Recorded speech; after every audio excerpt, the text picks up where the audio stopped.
અયોધ્યામાં રામ મંદિરના નિર્માણનું કાર્ય અંતિમ ચરણમાં છે. જ્યાં એક તરફ આમંત્રણ પત્રિકાઓ લોકોને આપવામાં આવી રહી છે, ત્યાં બીજી તરફ અયોધ્યા એરપોર્ટ પર પણ તૈયારીઓ શરૂ થઈ ગઈ છે.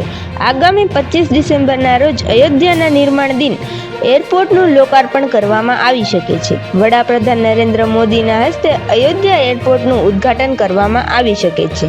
આ સાથે જ અમદાવાદીઓ માટે રામ મંદિરના દર્શન કરવા માટે સારા સમાચાર આવી રહ્યા છે.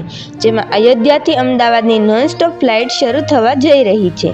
જેમાં 11 જાન્યુઆરીથી ફ્લાઇટ શરૂ થશે, જેનું બુકિંગ પણ શરૂ કરી દેવામાં આવ્યું છે. ખાનગી એરલાઇન્સ દ્વારા આ વ્યવસ્થા કરવામાં આવી રહી છે, જેમાં ભક્તોને અમદાવાદથી સીધા અયોધ્યા પહોંચાડવામાં સરળતા રહેશે.